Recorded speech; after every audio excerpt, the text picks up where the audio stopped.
Hello? Yes po. Yes, Yeah. yes. Okay. Yes.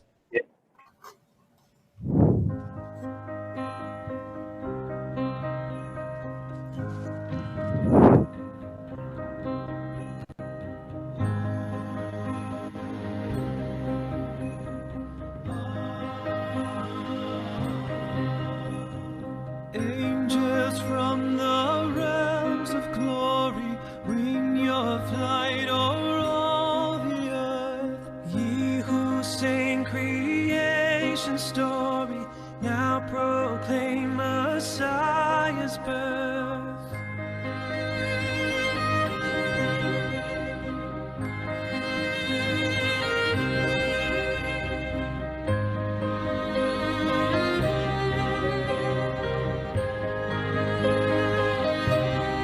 Gloria, Gloria.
Good evening. Tawa ba kayo dyan? Christmas na. So, Merry Christmas. Merry Christmas. Yeah, Merry Christmas, Don. Merry Christmas. Merry Ah, Christmas. Christmas, everyone. Once again, I want to thank each and every one of you for joining us tonight. Despite everything that has happened this year, Despite all the loss, all the pain, all the hurt, it's Advent season. And with it comes hope. Amen? Amen. So, Christmas stories. Tonight, I want to share with you some stories that I have seen, heard, or read this past year in and out of the Bible as we try to paint a picture of what it is we are truly celebrating whenever December comes. Today, we are in what we call the holiday season, so Christmas. And despite this year being so difficult and so painful for many of us, marami sa atin, we still look forward to this time of year. Bakit? Because it's a time for rest. Diba? It's a time for love, for giving, for food. For some, you are simply looking forward to this kasi ibig sabihin nun, parating na yung New Year. At gustong-gusto natin iwanan na ang 2020, di ba? Pero alam nyo, much of what we celebrate about Christmas and its traditions, it's not really true. There's an emphasis that certain people put on certain things that are supposed to be important on Christmas that is really not important. Kahit tingnan natin yung Christmas story itself, there are things that people put an emphasis on that are really not that important. A cynic once said, Christmas is a little more than an annual orgy of consumption. It is a time when people spend money they don't have on people they don't like for gifts they don't need. Sa mundo natin ngayon, is he so wrong? Can we blame him for saying this? Parang hindi, di ba? Kaya today, I'm starting with something that we usually never talk about during Christmas time. But it is what Christmas is really all about. Ready na ba kayo?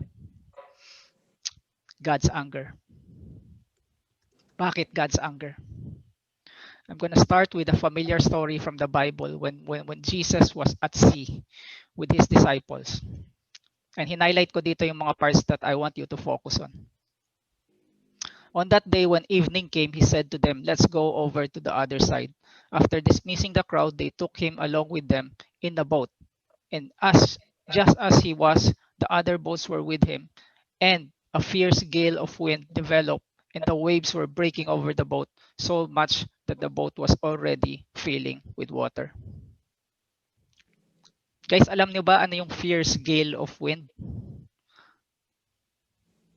Na-experience natin to a few weeks ago. Nakakatakot, di ba? It's a wind that can just blow down a house. It can just blow you down. It can just blow a wind that can cause the sea to rise up and just swallow a boat. So the sailors in this boat knew nalulubog sila because it is already filling up with water and they were going to die. Let's look at the next verse. And Jesus himself was in the stern, asleep on the cushion. Now, tandaan niyo yan ha. Gising ba siya o tulog? Tulog. Sabi he was asleep on the cushion. And they woke him and said to him, Teacher, do you not care that we are perishing? And he got up and rebuked the wind and said to the sea, Hush, be still. And the wind died down and it became perfectly calm. This is a story that most of us have heard many times before. Pero alam nyo, every time na marinig natin tong kwento na to, what do people usually tell you? They usually tell you that this is about the power of Jesus to calm the storm. Di ba? Na isang salita lang niya, kalmado agad yung bagyo. So tulog siya, asleep on the cushion, got up and said, be still. And the storm was over. And it's an incredible story kasi remember, marami sa mga disciples ni Jesus are fishermen. And it's not as if wala silang alam pagdating sa dagat. So they were experienced sailors, but this was a storm so great that even the most experienced of them could not sail through it. The boat was going to sink down completely. Sabi dito, it was already filling with water and they are in the middle of the sea. So everybody in the boat knows they could do nothing to save themselves. But Jesus was asleep on the stern until he rises up and rebukes the wind. And everybody says that this story is about the power of Jesus Christ over nature. Well, it is. Tama naman. But that's not the most important part of the story. Before we go to that, I want to read to you another story. Another story that may be familiar to some of you. The story of Jonah. Kung di nyo kilala si Jonah, siya yung nilunok ng malaking isda. But Jonah got up to flee from Tarshish from the presence of the Lord.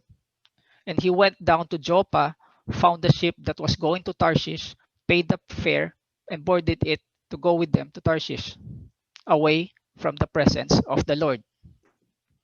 So here is a man who is running away from God. Very simply, he is disobeying God. Diba? Let's go on.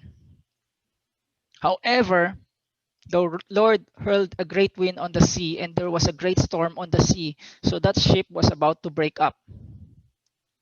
Imagine that you made a snowball and throw it with all your might.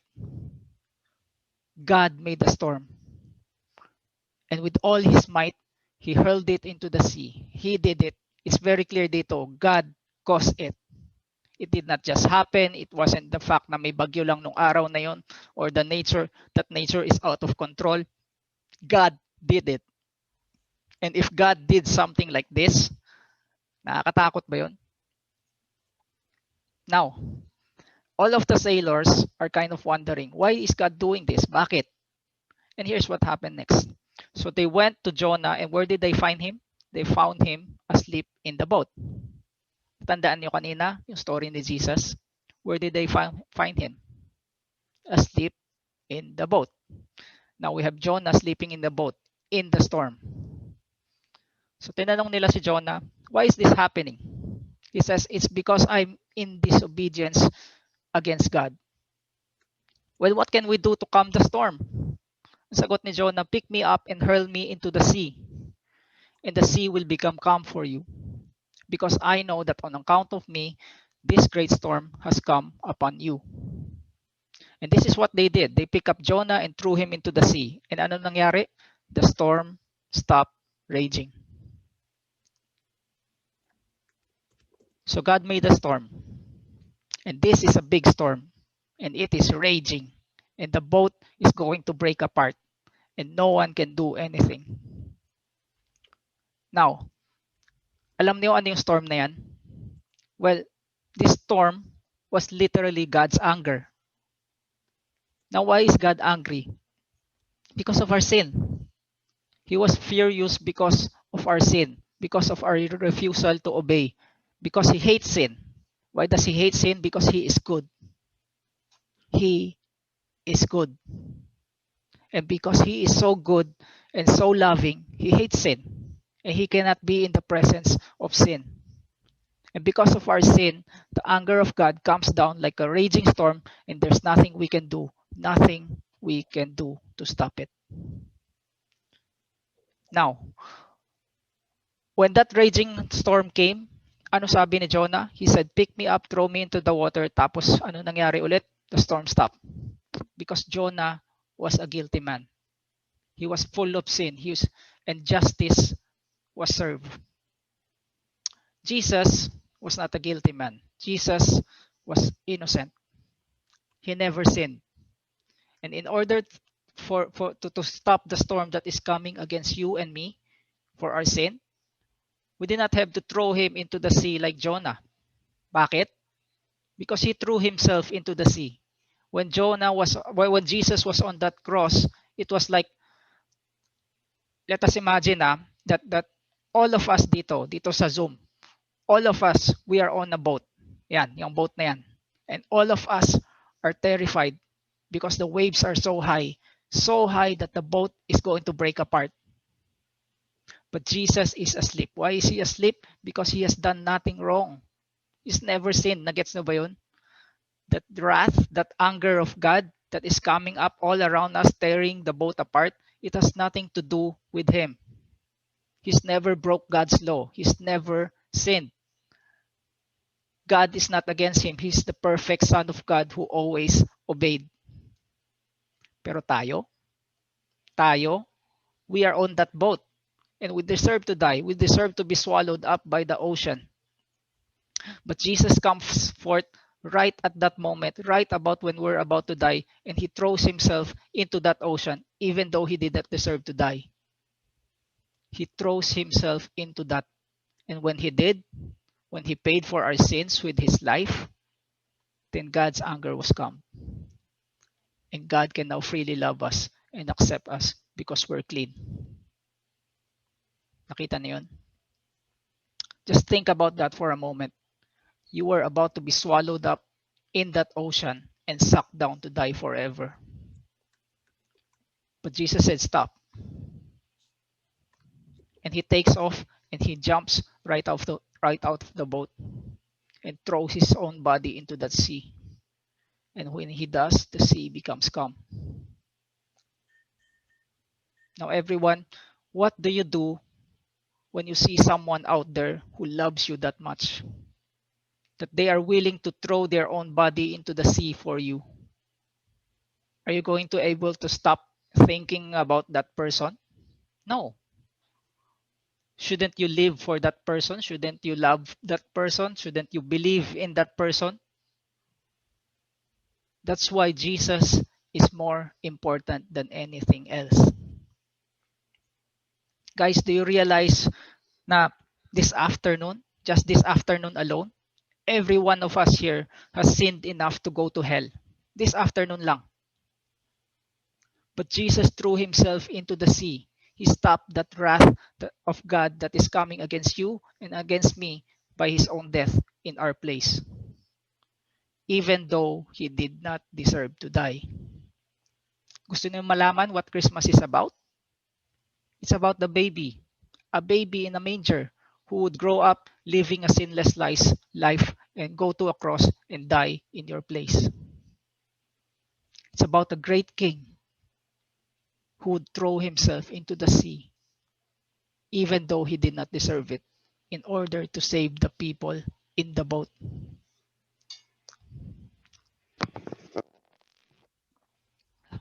Excuse me. In Russia, there's this story. Di ko alam if this is a true story or an urban legend. But it's a story about a Russian king and his slave. And one day they were in a dog sled in Siberia. And as they were both taking off, a pack of wolves came after them. Hinahabol sila. And wolves, guys, para alam niyo, wolves are not like dogs. They're bigger, they're stronger, they're faster. Pretty soon they realized that we're not going to outrun this pack of wolves. Mamamatay sila. So ano ginawa nila? The servant, being the loyal servant that he is, volunteered and threw himself off the dog sled, and the wolves ate the servant, and the king was saved. Someone said, oh, isn't this the picture of the cross? No. No, it's not. If it had been a picture of the cross, it would have been the king who threw himself off the dog sled in order to save the slave. This is why I love Jesus. Ako? I never wanted religion. I'm not all about rules and rituals and all kinds of things like that. It's about loyalty to one person. It's about loyalty to one person, to Jesus Christ. To the one who died for me, to the one who saved me. It's all about being loyal to him. And as children of God, we believe that as wonderful as the pictures we see of the manger, as amazing a life and teaching and the miracles of Jesus, all of these are meaningless if it were not historically factual that Christ died and was raised from the dead, and this provided atonement and forgiveness for the sins of humanity. And speaking of loyalty, very often there's a depth of relationship that is only possible between people who have been through the worst together. those who have been there in each other's sufferings, those who have fought through disaster side by side. If you are fortunate enough to have someone like that in your life, alam nyo.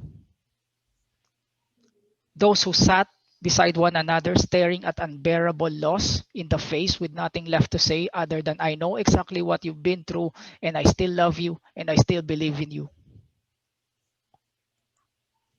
Because of Jesus, that depth of relationship is possible with God. And that is what we celebrate at Christmas.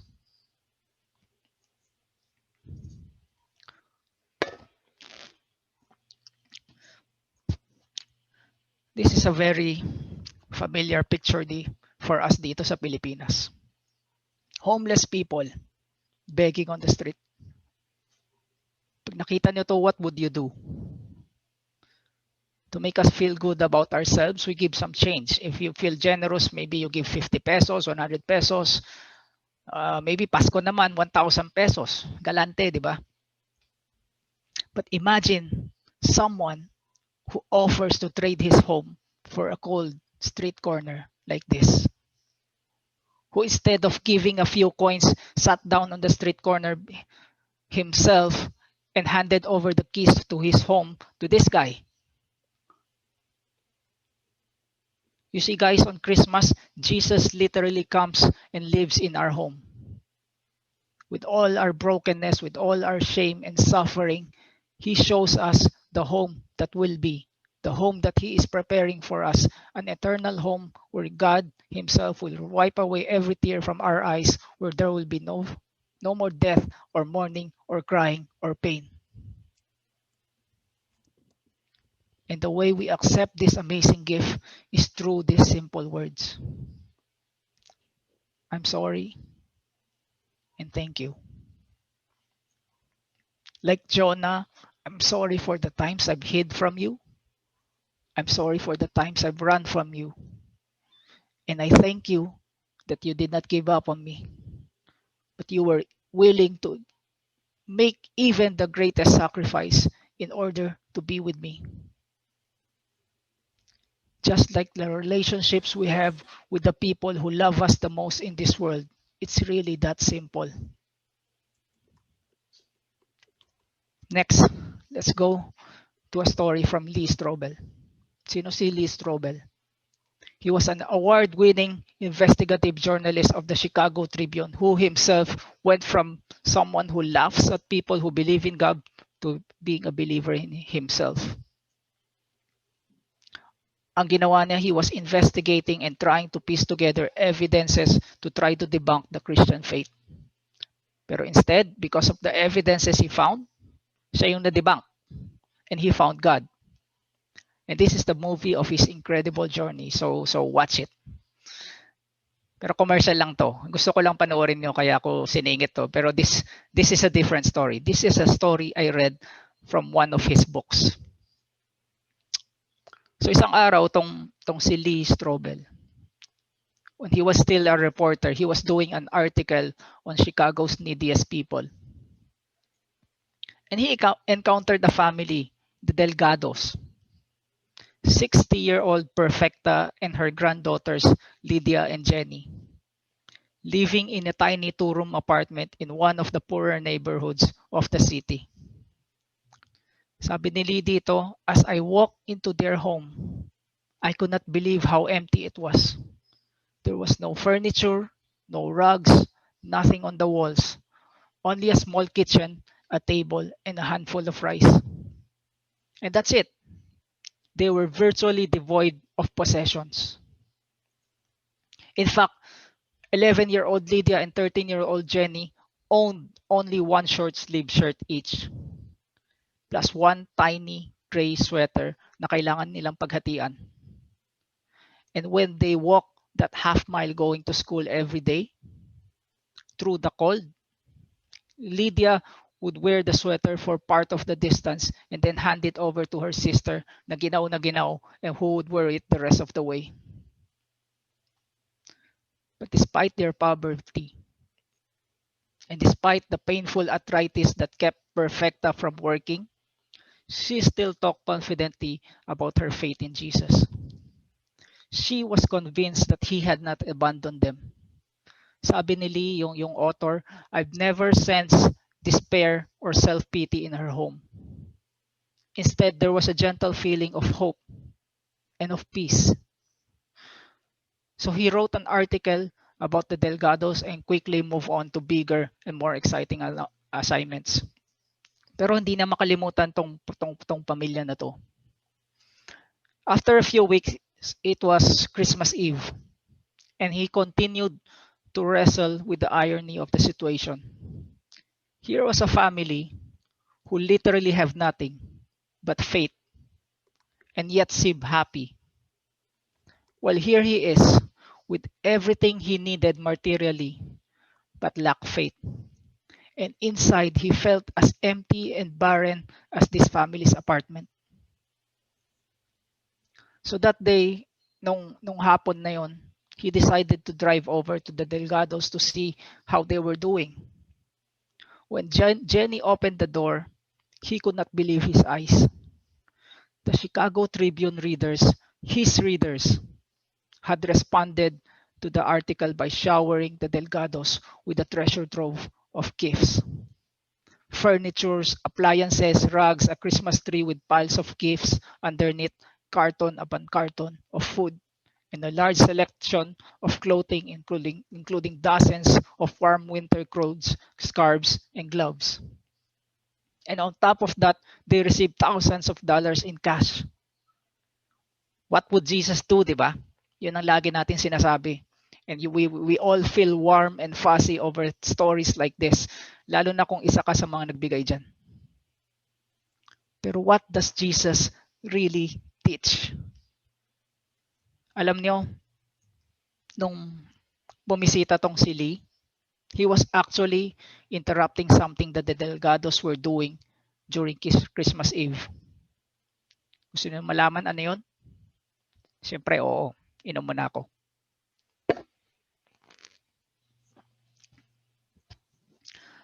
Perfecta and her granddaughters were actually getting ready to give away much of all of this, much of their newfound wealth. When he asked Perfecta why, she replied, our neighbors are still in need. We cannot have plenty while they have nothing. This is what Jesus would want us to do. Wow. Iniisip ko, kung ako yan, in their position, I would have been hoarding everything. And then Lee asked Perfecta what she thought about the generosity of the people who sent all these gifts. And her response amazed him even more. Sabi ni Perfecta, oh, this is wonderful. This is very good. We did nothing to deserve this. It's a gift from God. But this is not his greatest gift.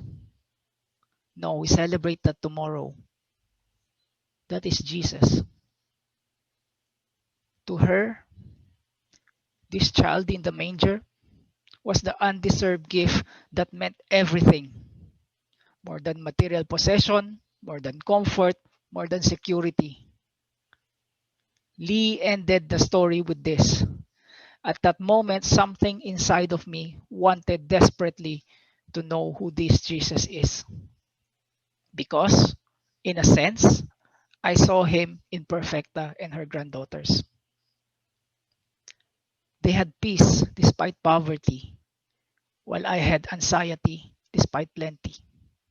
They knew the joy of generosity, while I only knew the loneliness of ambition. They look heavenward for hope, while I only look out for myself. They experienced the wonder of the spiritual, while I was shackled with the shallowness of the material. And something made me long for what they had, or more accurately, for the one they knew.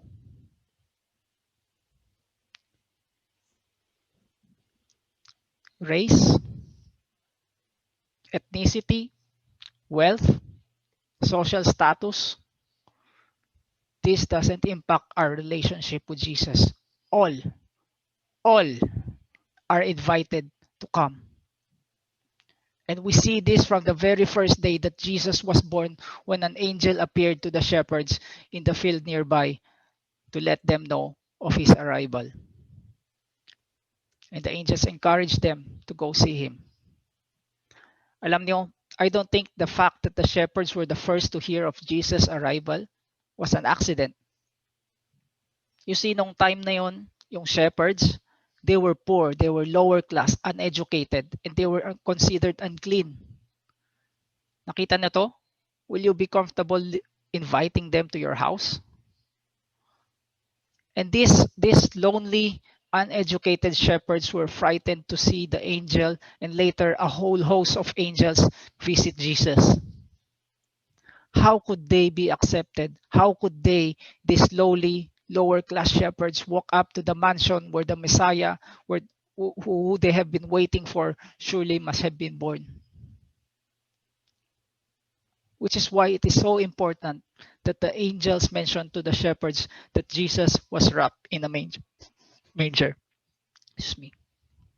That Jesus was not born in a palace or a mansion, but in a place where the shepherds will be welcome, a home like theirs. In other words, when the God of everything made his grand entrance into our world, it was the social outcasts that were given first looks. Jesus' coming symbolizes God's relationship with all of his creation.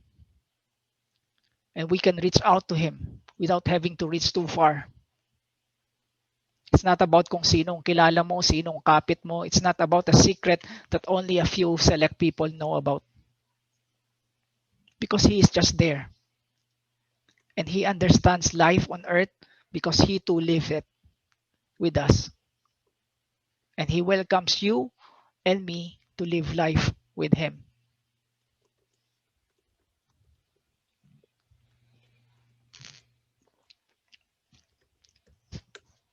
Ewan ko kung nakita niyo to before, pero a few years ago, there was this story that came out that got international media attention.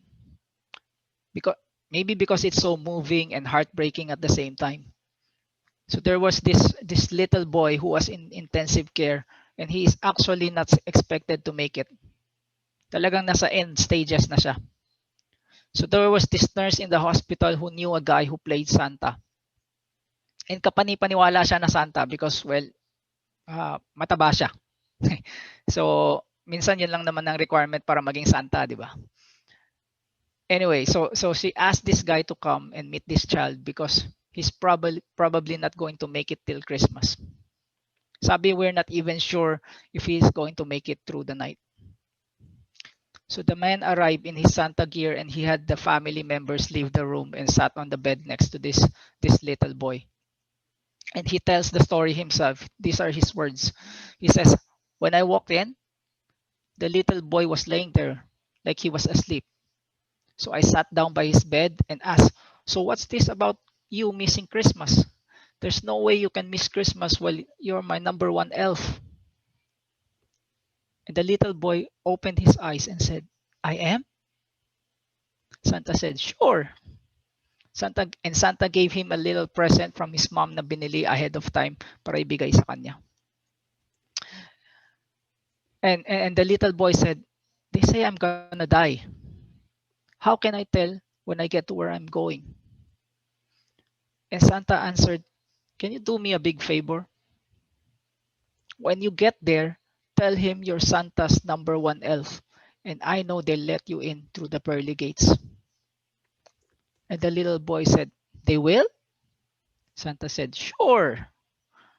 Tapos sabi sa story, the boy kind of sat up and Santa gave him a hug, and the little boy died in his arms.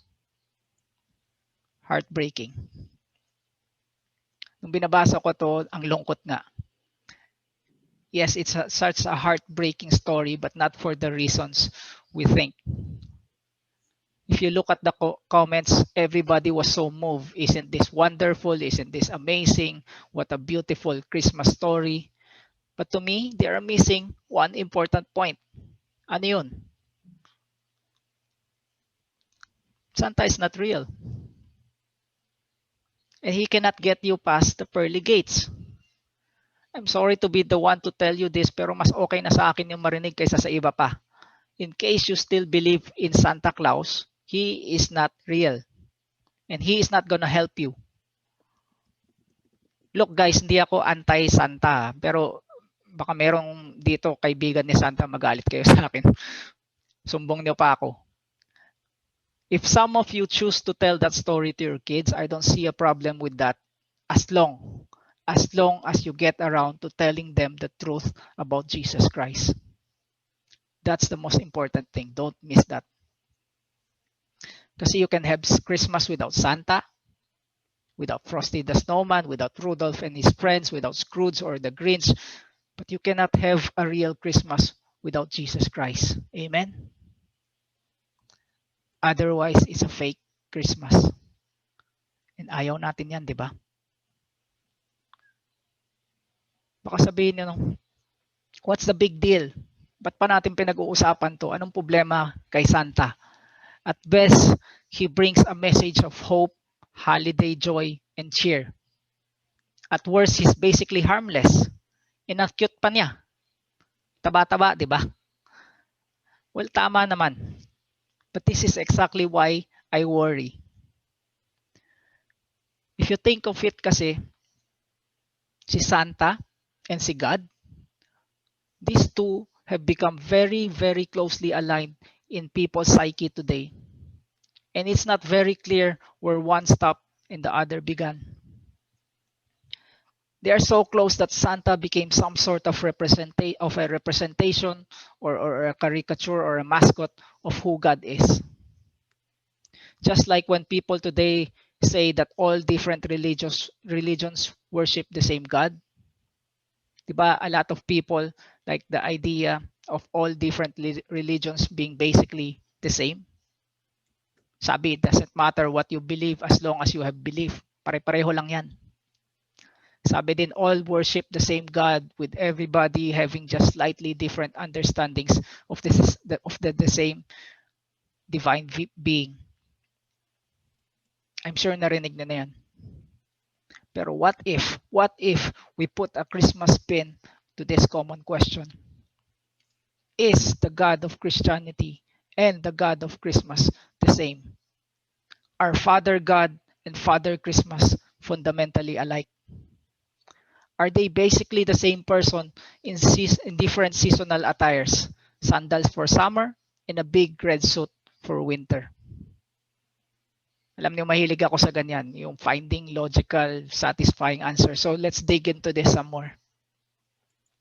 Because what I have found is very interesting. What I have found is just like the two people in this picture. They may be hard to distinguish from afar when seen from a distance. Pero the closer you get, the clearer and more significant their differences become. So when we view them from afar, we can see how God and Santa could seem to many people to be one and the same. Here's how it could look. Both have supernatural powers. Both live far away. Santa is in the North Pole. God is even farther away on some distant heavenly throne. We write letters to Santa asking him for what we want for Christmas. For many of us, we write on our journals to God, expressing to him what we want or what we need in life. We get to be in Santa's presence once a year, although he's medyo elusive, di ba? We never get quite get to see him. He's always in too big of a rush to stop by and say hello. With si God naman, there's a sense of within all of us that whether you're a believer or not, of some divine being that is around somewhere. But he seems hidden and he cannot be seen and he cannot be touched. Both Santa and God are concerned whether you are naughty or nice. Both are watching how we live. They are keeping a list of whether we are good or bad, and they are going to either reward us or punish us. And the only difference is that Santa makes his judgment annually and God makes his eternally. Kung ganun natin tiningnan, when we put it like this, They are very, very similar. Diba? And for many people, this is how it looks. That Santa and God look a lot alike.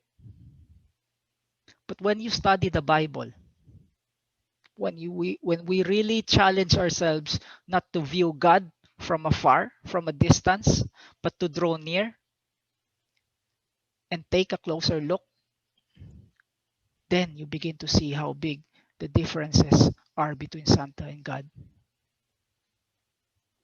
Yes, Santa lives far away, as far as you can get. But the Bible says God is never near, and God is never far. He's never far from any of us. He is Emmanuel, which means God with us. And when we put our trust in Him, He comes even closer.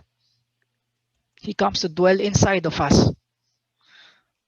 Santa keeps a list of our wrongs. God says, as far as the east is from the west, that is how far He will remove our wrongs from us. Santa only gives gifts if we deserve them. If we have done enough throughout the year to earn them. God gave us the greatest gift of peace and reconciliation with Him, even when we are completely undeserving. We can never earn such an extravagant gift. It is freely offered to those who seek Him. Santa is not about relationship. None of us ever thought as kids, I really hope this year I will deepen my friendship with Santa. No. Syempre hindi, di ba? Our interaction with Santa was purely transactional. I did this, I was nice, so I deserve this. But what God desires of us is not about transactions, but about relationship. His most fundamental desire is not for us to be good. It is simply for us. As people, as children, as friends, His primary interest is not your achievements, it is simply in you. And what He desires for us is for us to truly know Him, to spend real and tangible time with Him, not just once a year, but every day. And for this relationship with Him to be so valuable, for it to be such a treasure to us that by comparison, any material gift under the Christmas tree will seem small and trivial. There's a beautiful line in the Gospel of Luke, and it reads like this: Because of the tender mercy of our God, by which the rising sun will come to us from heaven to shine on those living in darkness and in the shadow of death, to guide our feet into the path of peace. It's an image of a sunrise, tender and peaceful, and it's speaking of Jesus. The closer we look, the more we find that the differences between Santa and Jesus are not just superficial. I read this from somewhere and gusto ko lang share sa inyo. Excuse me. Jesus, the rising sun, comes to shine to be seen. Santa waits until the sun sets, so when He comes, He won't be seen. Santa comes to us once a year. Jesus will never leave us nor forsake us. Santa comes to give call to those who are living in darkness of disobedience. Jesus came not to condemn, but to save.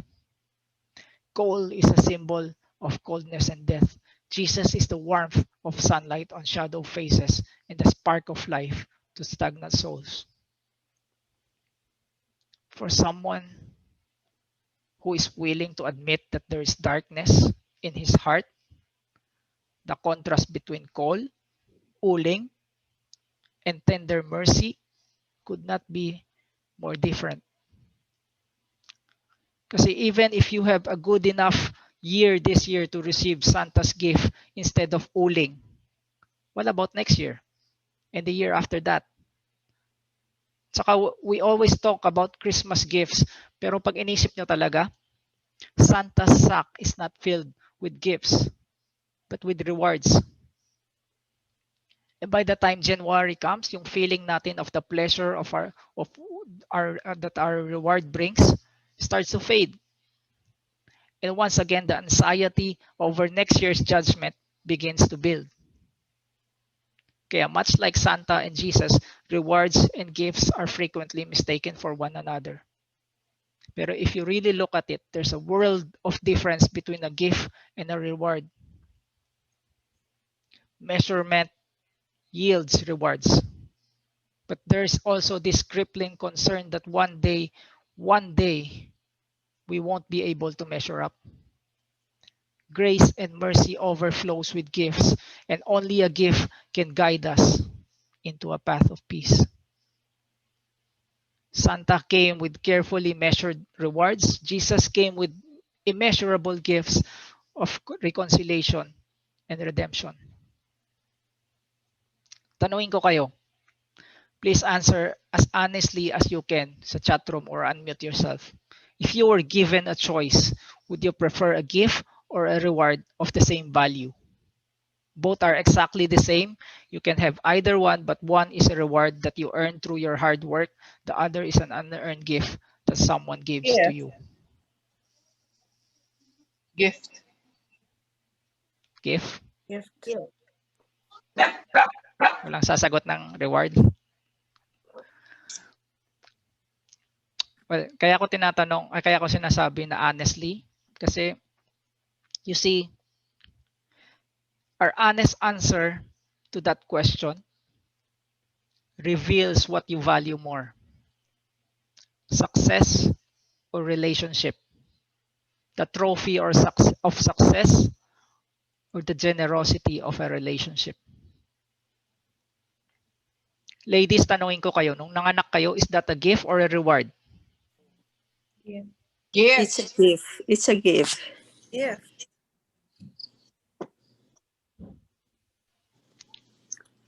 Aminin ba natin o hindi? For many of us, we spend our entire lives competing for success rather than resting in a relationship. Choosing temporary rewards of finite value over a permanent gift of infinite value. This Christmas, are we hoping that we have a good enough year to receive that gift, that reward? Or will we celebrate Jesus, that Jesus has been good enough to give us that gift? The difference between Santa and Jesus is never more important than when we see someone on their deathbed.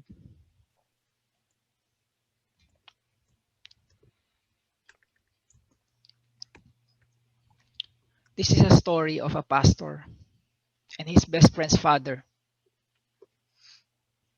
The doctor has only given the father weeks to live. And this father, although he has always been confident that God exists in some way, dahil nakikita niya that the end is in sight, he is finding himself increasingly scared about what comes next.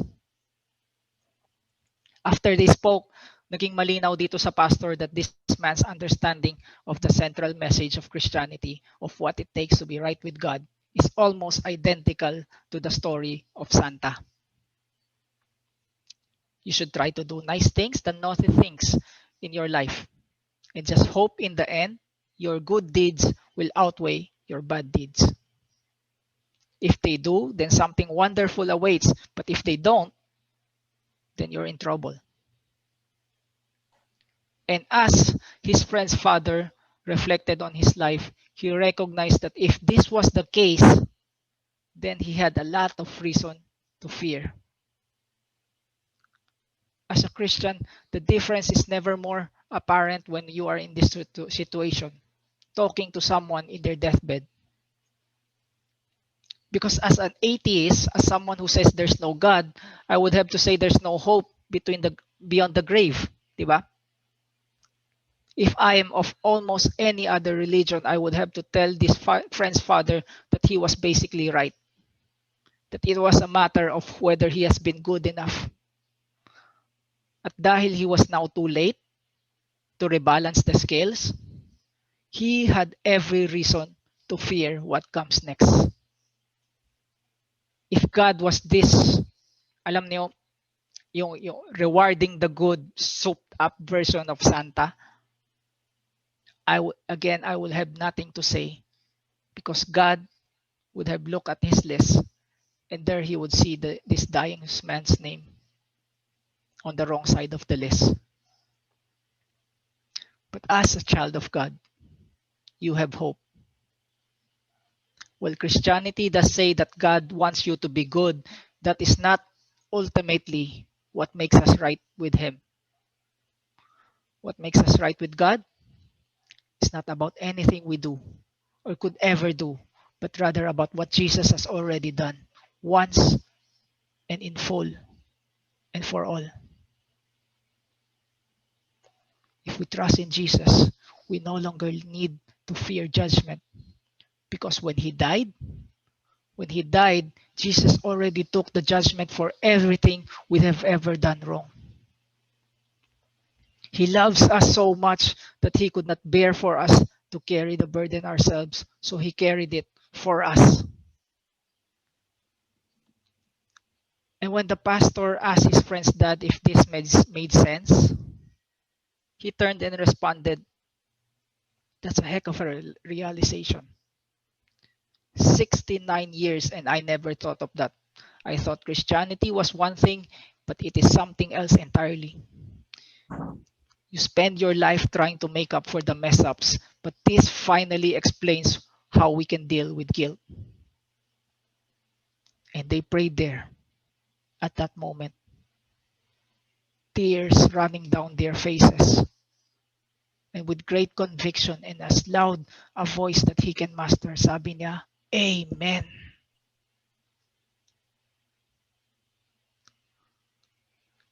After the prayer, he paused for a while and he said, "Now I'm actually looking forward to what's next." Only Jesus can transform a life like that.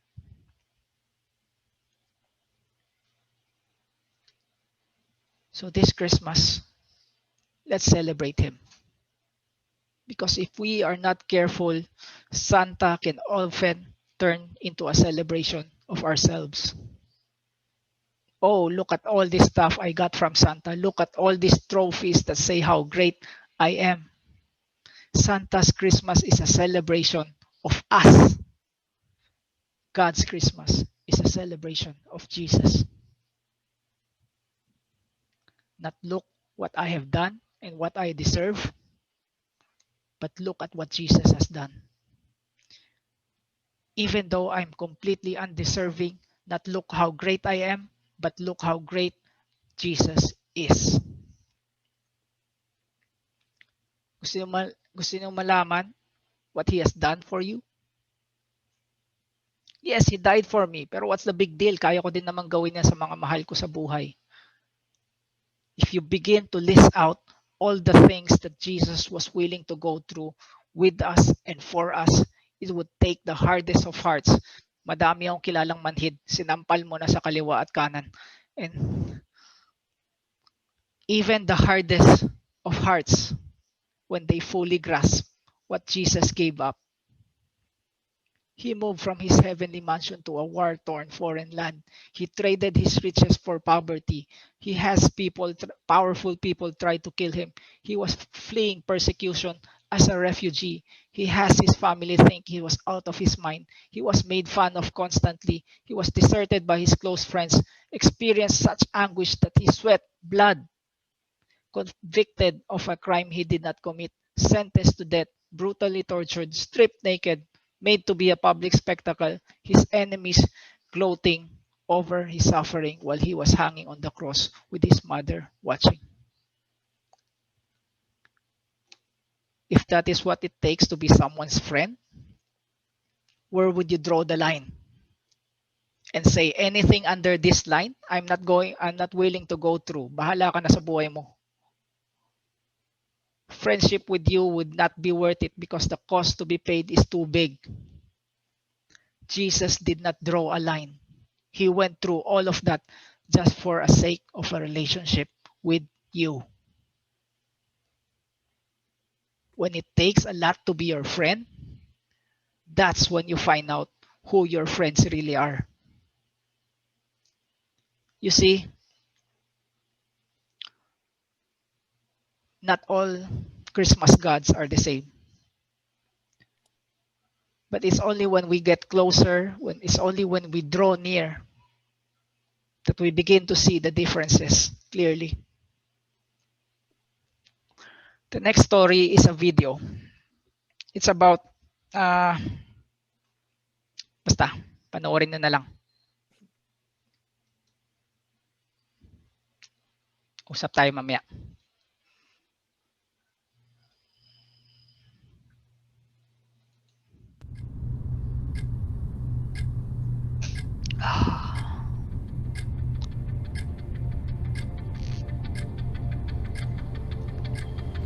To Amanda, my beautiful daughter.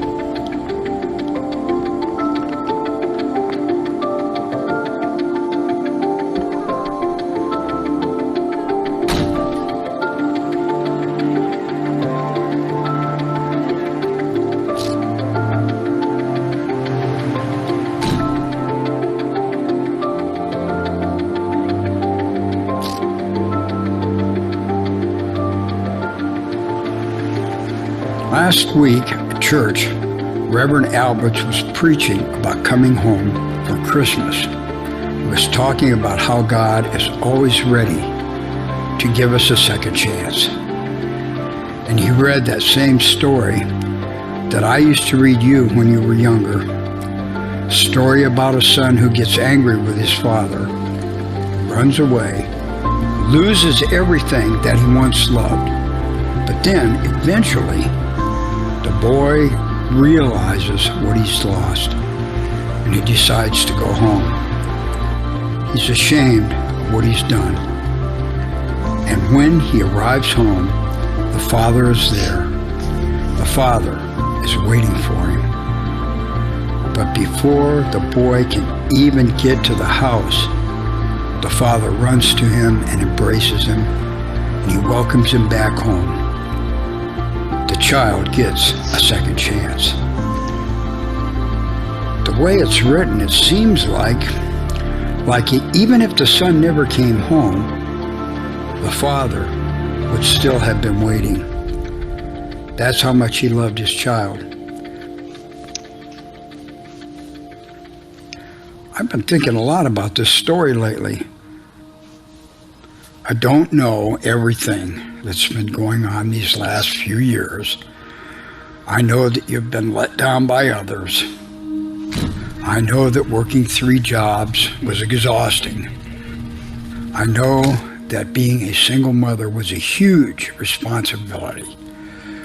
You may have felt like you were doing the best thing for Will when you left. Or maybe you didn't. I don't know. I'm sure there's a lot more that I don't know. A lot of pain and hurt and pressure that you're feeling. I don't claim to understand it all. But I do know that I miss my daughter.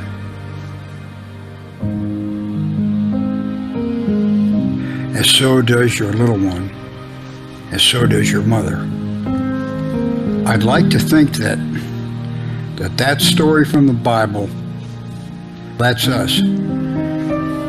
Me and you. On the day you come home, I'll be there.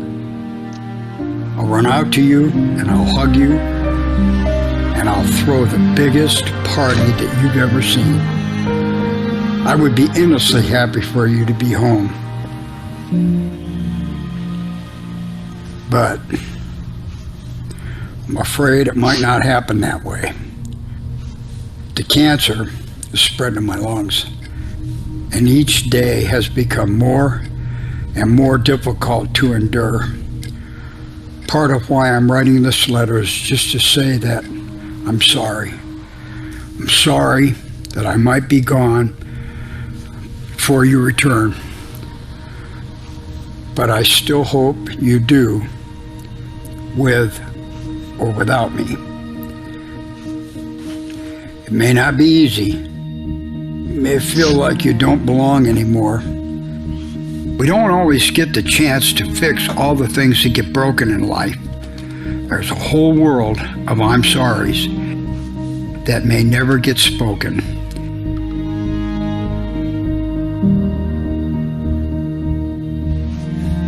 We may not get to say all the goodbyes. And if I don't get to see your smile again, if I don't get another chance to tell you you're beautiful, if I don't get to be there for Christmas dinner or to wrap the presents with the kids, if I'm not there, then I just want you to know one thing. The story is still true.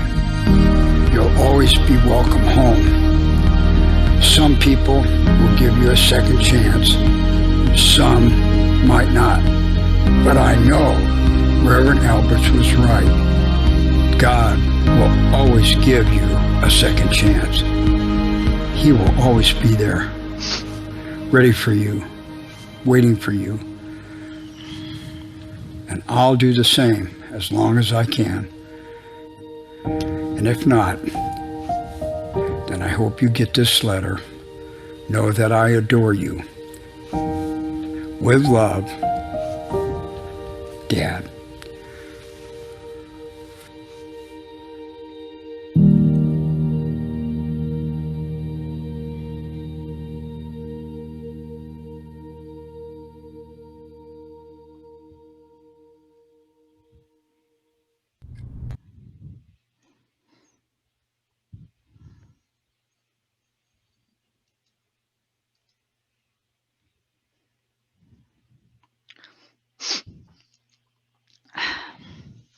Welcome back.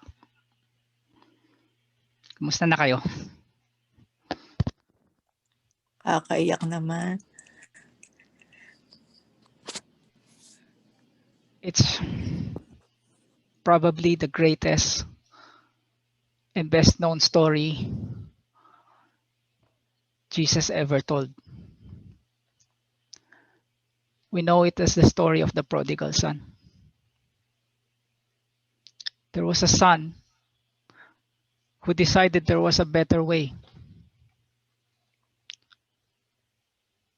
So he demands his inheritance from his father. And the father obliged. The father divided the estate, gave half to his son and half to the older brother. He says, okay, kung yan ang gusto mo, it's yours. The younger son has all these dreams and plans, and he'd been consumed all these weeks thinking, if only I could get the cash, if only I could get in charge, if only I could just get out there, then I can live the life.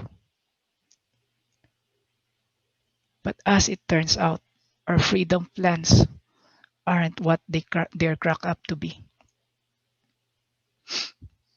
Because when he goes and leaves his family, and then he wastes what his father has worked for his whole life on wild living and a meaningless existence.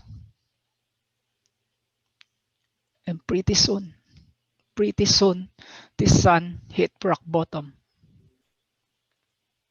And the centerpiece of this story comes at verse 20, when it says about the son, so he got up and went to his father.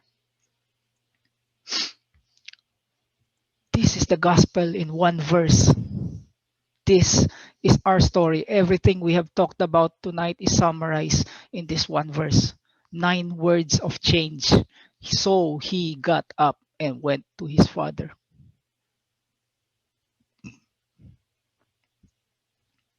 And while he was still a long way off, his father saw him.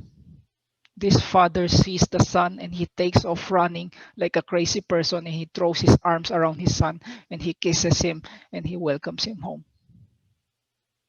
And he says, this is my son who was lost, but now he's found. He was dead, but he is alive again, and we are going to celebrate.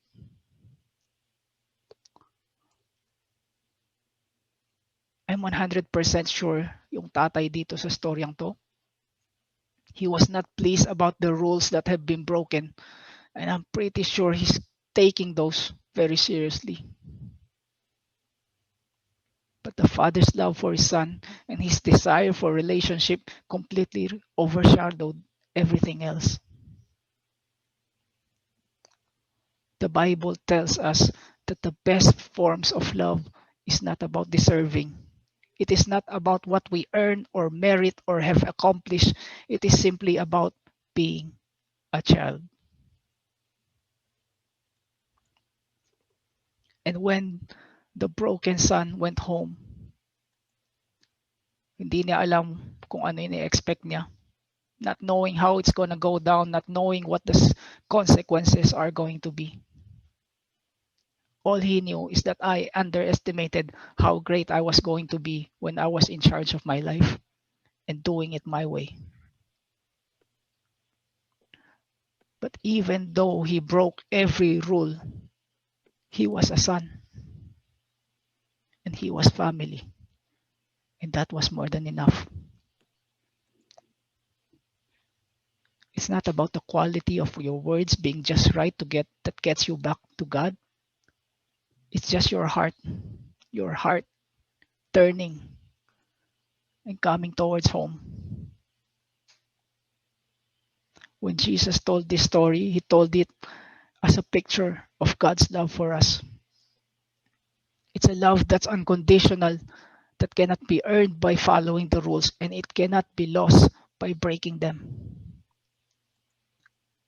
So as a Christian, you can stop competing to be loved and just enjoy it. And this is our story today. This is why we are here today. We are not here simply to celebrate a baby being born in Bethlehem. We are here to celebrate a story. And that story is a story of mercy and of grace. And it is greater than anything we have ever seen in our lives. That very day, Jesus told another story. He said there was a shepherd and he had 100 sheep. And one of them got lost. And naalala niyo what the shepherd did?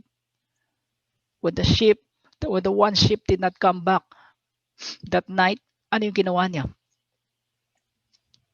I know a lot of us here today gets the sheep. I know because I have heard a lot of personal stories. If I'm really being honest, I don't go to church anymore because I don't want to be judged. Nung naghiwalay kami ng asawa ko, I don't feel worthy to be loved anymore. When I was going through that rough patch with my sister, it's not that I don't want to go to church anymore. I just could not get there. And for a while, it seems like all we get from other people are superficial sympathy. But this shepherd that Jesus is talking about in this story is not like that.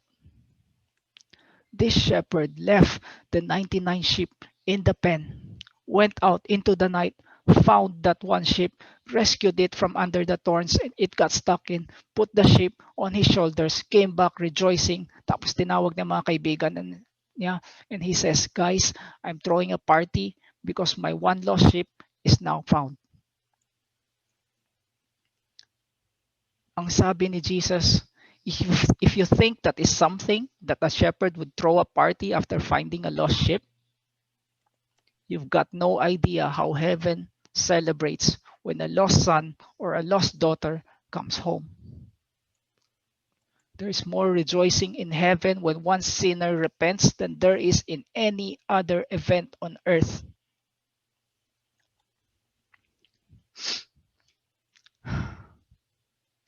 Guys, alam niyo, it is important for us today to know that this story is not about someone else. Paul, I am so happy you are sharing this today kasi alam ko so and so is also here in this room and he needed this. Oh, si ano, daming problema sa buhay niyan, hiwalay sa asawa, di magkasundo sa anak at kailangan niya to. Do you know what's amazing about this story? This story is not about somebody else. This story is about you and about me. The Bible says that all of us, like sheep, have gone astray. All, every single one of us has turned to his own way. And the very next verse in this passage gives us the answer. It says, and the Lord has laid the iniquity of us all on his Son Jesus Christ, the sacrifice for all the sin and all the wrong of all the people of all time.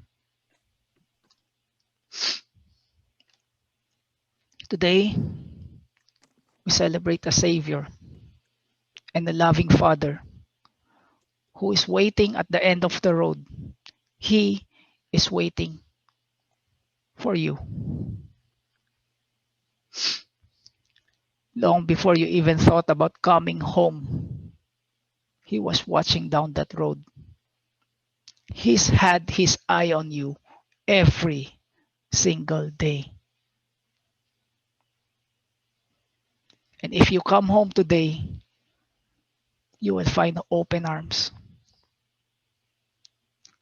Pero even if you choose to stay far away, he will still be there waiting for you. So what do we do with these stories today? Siguro yung iba dito is like that dad in the short film. And this is going to give you that reminder, that perfect entry for you to write that loved one of yours today. And say, you know what? May narinig akong storya kanina sa FPF. Nagkukwento yung payatot na medyo pogi. About how God loved that one son.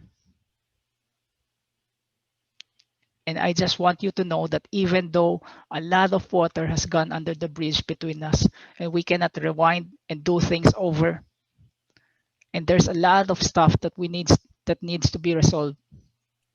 I know our family is not perfect, but I just want you to know that I adore you, and that I love you, and that I forgive you. And it may not just happen in a snap of a finger, but I want you to know that you can come back home to this family. We'll take you back. I love you. I think the second thing these stories can tell us today is that if that is you today, and you have been watching that road, waiting, God is encouraging you today to keep praying and keep watching and keep believing, because you're not the only one watching the road. There's a God in heaven watching for your daughter today. There's a God in heaven watching for your wife today. There's a God in heaven watching for your dad today. Believing with you, watching with you, working with you in ways that you cannot see. And the third thing this story is saying to us is simply this. There's an invitation on the table for every single person in this room today to come home to God. Maybe as you are sitting there listening to this right now, naisip mo at alam mo sa sarili mo that you are so far down that road. You're so far down that the miracle of miracles is the fact that you're even in this Zoom meeting tonight. But how stunning that tonight God told your story so that you would know that there is an embrace and there is grace waiting for you in the Father's arms. And maybe for some of you, you just found out today where home is. Parang, how did I miss this? I've been singing all these songs for all these years. I've been celebrating this little baby in Bethlehem every year. We have a tree and I decorate every corner of our home every single year. But it never dawned on me that there was a great God in heaven who made me in my mother's womb. And he created me to have a relationship with him. And I have never put together that Christmas and Easter are actually the same story. And maybe for some of you, you're like the older brother dito sa storyang to. Iniisip nyo, ganun lang ba kadali? You've wasted your time, your money, ang dami mong ginawang kalokohan, tapos come home to God, tapos okay na? Okay na lahat? I want to remind you today that while there are consequences to our sin, and while some things cannot be put back together again, and while it is true that when some of you do make it back, Dad wouldn't have made it to see you. Excuse me. To see you.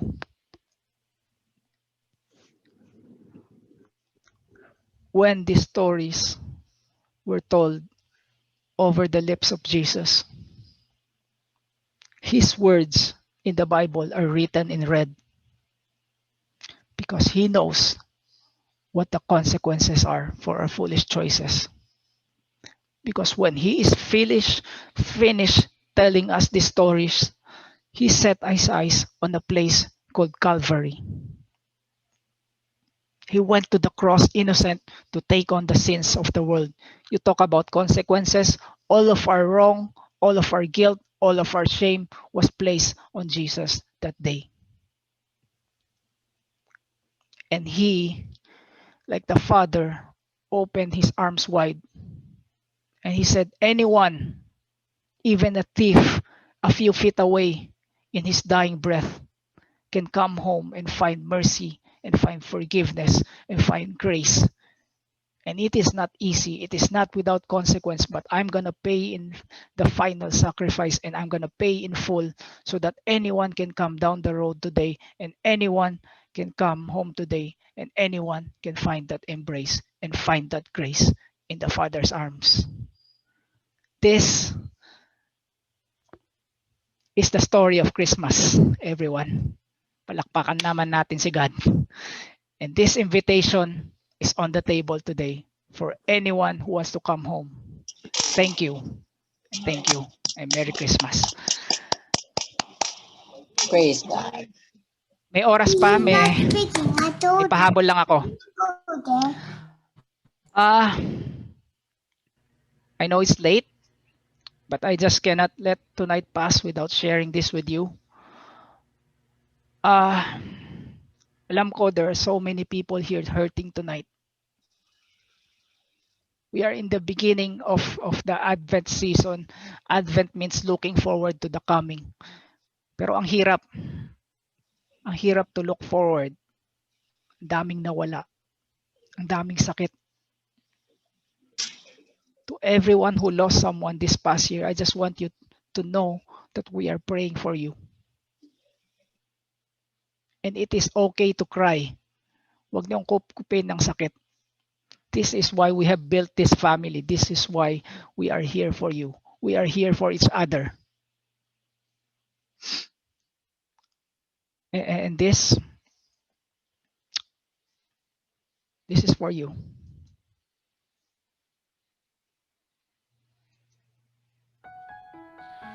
So last year was a really tough year for us. We lost our daughter Annie. People talk about grief, pain, fear, sorrow. All of these words can't really describe how you feel when you really go through the loss of a loved one. And even though we held on to hope that we would somehow see her again, it was just a brutal time that we were going through, right at Christmas. And it felt pretty hard to celebrate. And then I found this song. It was just this video on Facebook by this Christian artist, and he was singing about the very struggle I was having. As my wife and I listened to the words of this song, it expressed exactly what we were feeling. And it also gave us what we needed at the time, and that was comfort. So many people struggle with loss at this time of year, not just me. If you are missing someone this Christmas, I want to dedicate this song to you. And I also want to dedicate it to Annie, my sweet Annie, who I miss very much.